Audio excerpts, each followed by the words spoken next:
Dorian a luat tuba de la serviciu și ne plimbăm puțin prin București.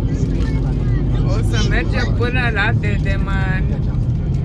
Fetele mănâncă niște pufuleți. Sunt în excursie.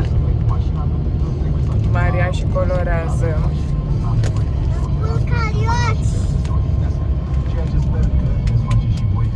Suntem într-o zonă Ghencea, cred că se. Prelungirea Ghencea. Dorian, ai emoții? Ascultăm Rock FM. Îți place să o conduci? Yes, baby. Îmi iei o rulotă?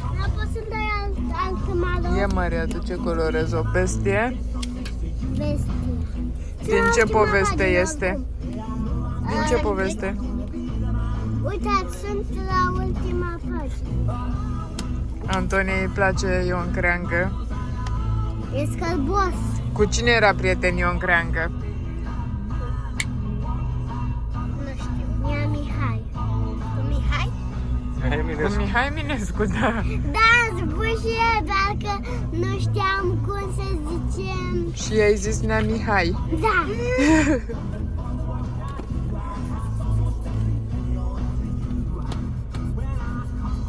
Ia să vedem aici este când i-a luat mama hainele pentru că Nica s-a dus la scăldat.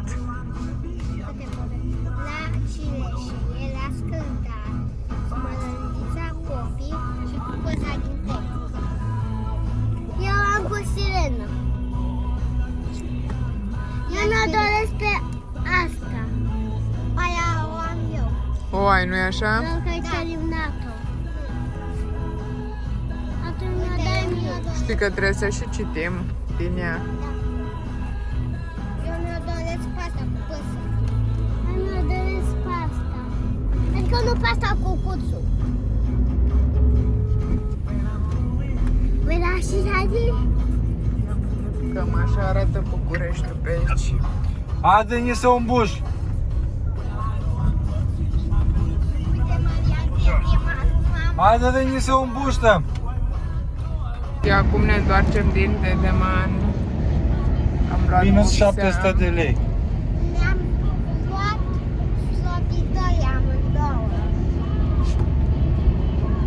Asta costă atât de mult. Am consumat bani.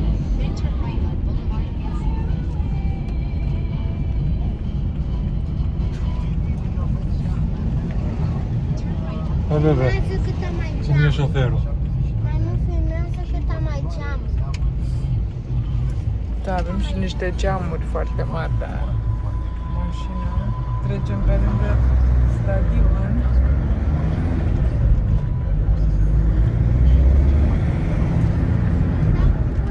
Suntem în zona Ghencea.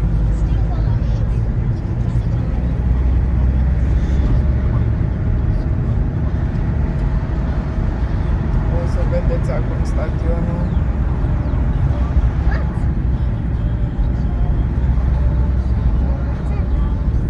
Stadionul Steaua.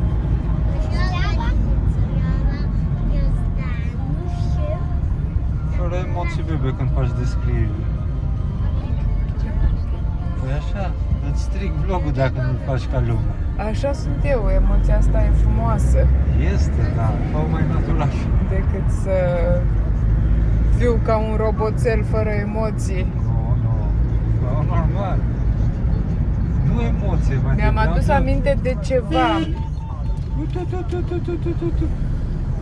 Dorian cam are o problemă cu șoferii din trafic. Că sunt cu tine mai hurdughiași.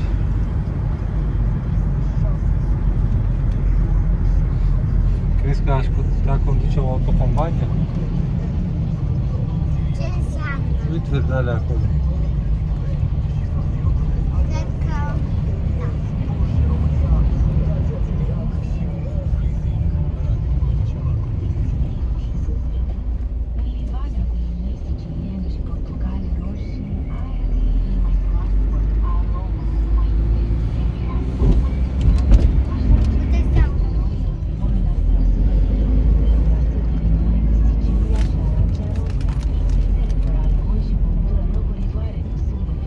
E comod să te plimbi ca și pasager într-o astfel de mașină, nu? Da. Uite, Maria asta foarte confortabil. Dorian, ai trecut pe roșu. Serios? Nu pot să colorez. În mașină se colorează.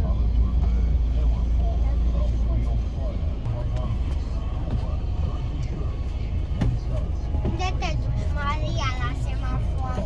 Eram sigură că și-a pufuleții. Îi plac foarte mult pe acești pufuleți. Maria, stai numai puțin să te dezinfectezi. Stai, mă duc eu. Nu te mai duce, tati, că pornim. Am dezinfectant în buzunar, să știi. Ah, super. Mai bine asta. Nu, și un pic de dezinfectant o să stau apoi. Nu, trebuie doar atât. Nu, că șervețelele tale nu au dezinfectant în ele. Au castravete. Da? Lasă-te mă cu șervețelele astea. Nici nu, era un ghiozdan. N-am șervețelul uscat. Uscat am zis pe... Leguma preferată a Mariei este castravetele. A ta, Antonia? Ce le... Eu nu știu. Ceapa. Ceapa, ai dreptate. A ta, Dorian? Da. Ce legumă ai preferată? Mango! Legumă, nu fruct. Ah, avocado. Tot ai greșit. Avocado e fruct? Da. Morco. Tu? La mine? Da. Ia uitați catedrala cât de mare e. Tu vezi cât se vede catedrala? Mie îmi place cartoful. Cea care mie îmi place. Nici mie. Și apoi salata verde. Și ce aș mânca o porție de cartofi prăjiți și o salată verde. Stai unde mi-am văzut pufuleții mei.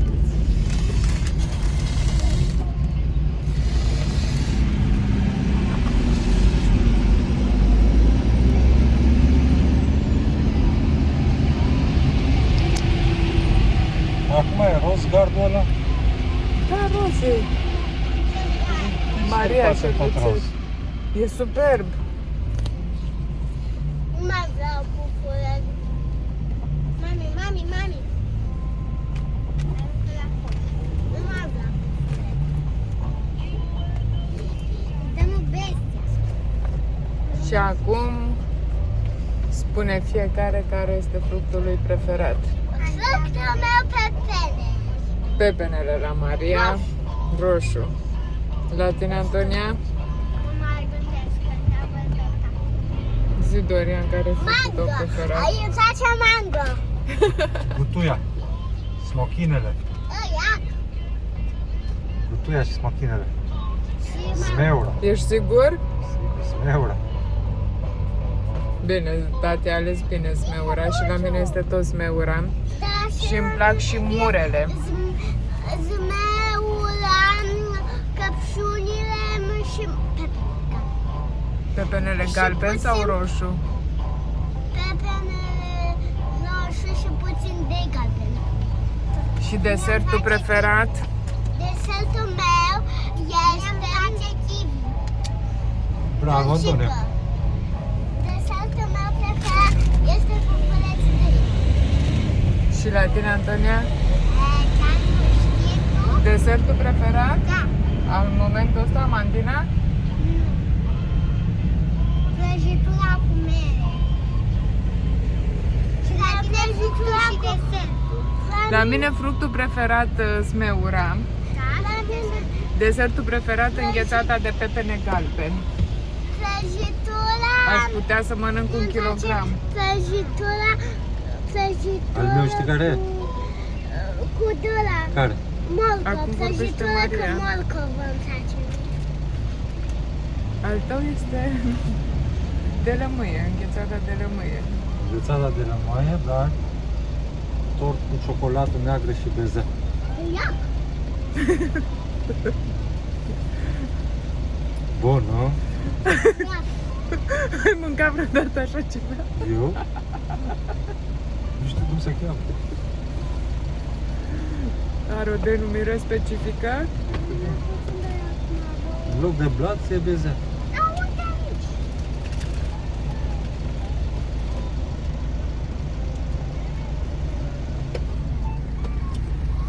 Copaci înfloriți.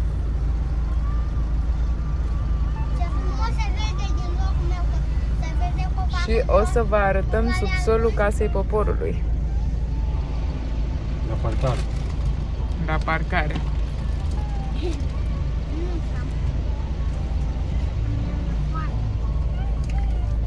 Mai vrei grisine? Vreau pizza. Terminat și am făcut așa. Cum mai am face?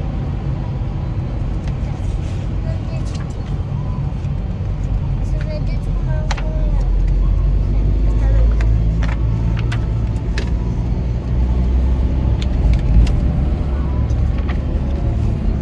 Uitați. Și mă face.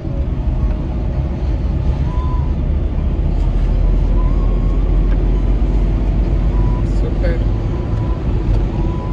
Și uitați, astăzi seara o să citim Mica Sirenă.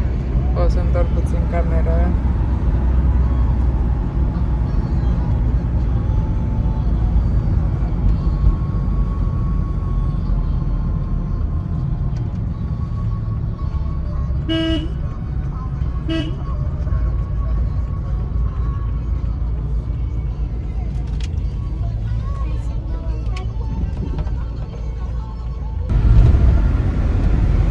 Și acum lăsăm mașina.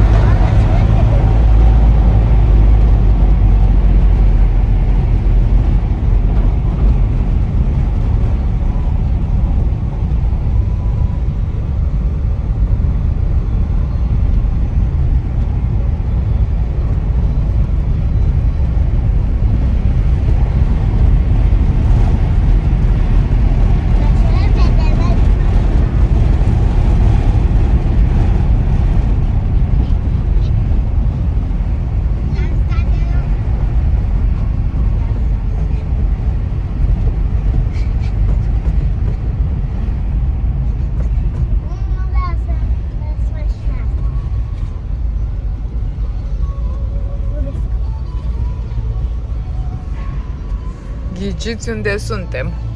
Lasă la serviciul lui tati. Doar atât? Ce? La casa poporului. Asta se. Mama, am ieșit afară eu. Așteaptă-ne și pe noi. Nu vă aștept. Ia să te văd. Unde ți-e căpușorul? Acolo. Maria. Ne vedem mai târziu. Da! Pa, pa!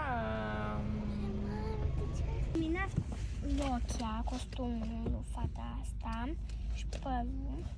Doar mai am doar pielea și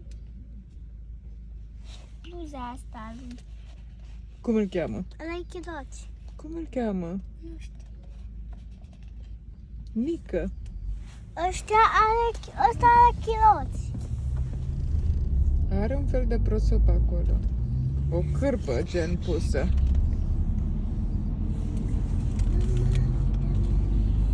Am început. Ce? Să știi că tu filmezi acum. Acum, dar cum, mami, Da. lasă să se vadă ăsta, geamul. Bă, trebuie să-l pui tu așa la geam. Ce? Așa. Nu te pricepi. Asta e că Acum trebuie să învețe, tati.